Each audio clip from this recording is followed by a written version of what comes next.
SNK.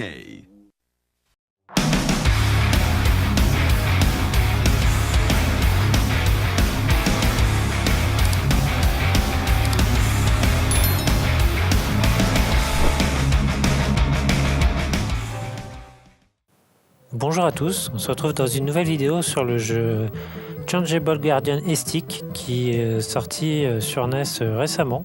C'est la version qui a été dumpée du jeu original car il est en vente qu'en version physique en ligne chez Brock Studio. Le jeu a été dumpé sur une version du jeu en japonais, donc tous les textes sont en japonais évidemment. Donc il y a une petite intro qui est sympathique en début de partie que vous pouvez regarder, puis après on va se lancer directement dans l'aventure. Je tiens aussi à préciser que je suis très mauvais en shoot'em up généralement, et même le niveau normal dans ce jeu, je le trouve déjà assez difficile. Je n'ai pas dépassé le niveau 4 je crois, sur 6 niveaux si je dis pas de bêtises.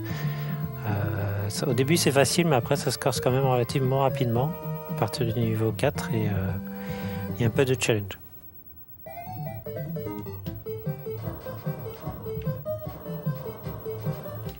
Donc le premier niveau est relativement joli, comme d'ailleurs beaucoup de niveaux de ce jeu. C'est un de ses points forts pour de la NES. Par contre, le dump du jeu que j'ai en fait semble avoir un problème. Alors je sais pas si c'est le dump ou le core NES sur le Mister FPGA qui fait ça, mais en fait il y a des glitches dans le décor de fond, et puis je sais pas si vous l'avez vu, quand on appuie sur Start en début de partie, il y a aussi des artefacts qui apparaissent, donc ça c'est un petit peu bizarre. Je vous montrerai ça un petit peu plus tard dans le jeu, c'est un peu désagréable par rapport à la version physique qui n'a pas ce souci.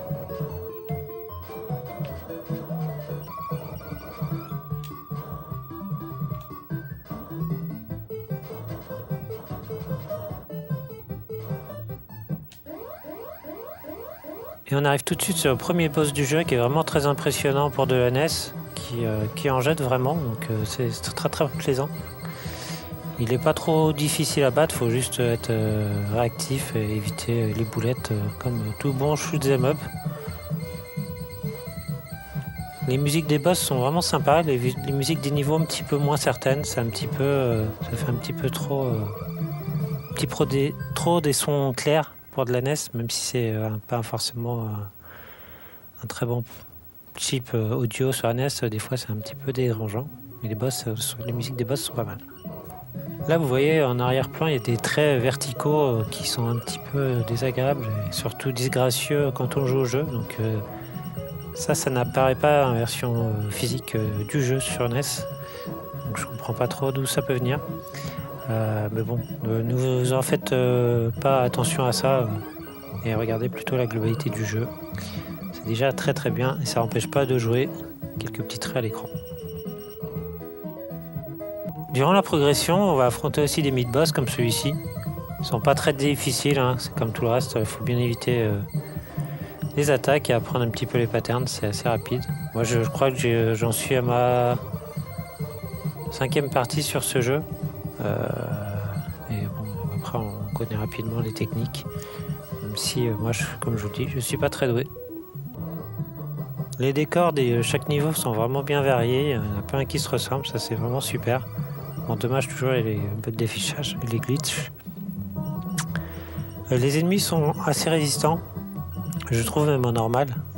Il y a un point que j'ai pas compris, alors j'ai pas trop cherché non plus, c'est qu'il y a 2 positions possibles avec l'avion, un en mode mecha et un en mode avion normal. Donc en mode avion normal, je sais qu'on a un bouclier, par contre en mode mecha on n'a plus de bouclier, mais j'ai pas trop compris. Si vous savez, vous m'expliquerez, vous me le direz dans les commentaires, l'intérêt d'avoir le mode mecha. Je trouvais pas ça un avantage et donc je suis resté tout le temps avec l'avion par facilité. Donc dites-moi si c'est vraiment une utilité d'avoir le mecha ou pas, j'ai pas trop compris.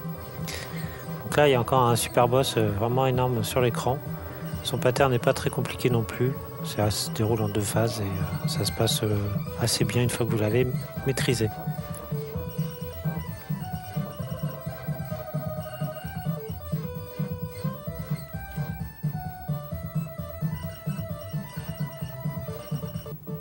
Une fois qu'il est battu, donc vous arrivez au niveau 4, qui a un décor aussi qui est assez sympa avec un coucher de soleil et des montagnes. Là par contre vous commencez à avoir des obstacles, donc des champs magnétiques, des murs qu'il ne faudra pas évidemment toucher, sinon ça va vous faire des dégâts sur votre vaisseau. Et beaucoup plus aussi de boulettes dans tous les sens, comme vous le voyez. Moi, je me suis un tout pris dans la tronche là, et puis ça a été la fin pour moi sur ce jeu. Et donc l'écran du Game Over, forcément. Voilà, un petit test, ma première impression sur ce jeu, et je vous dis à très vite sur la chaîne. Bye.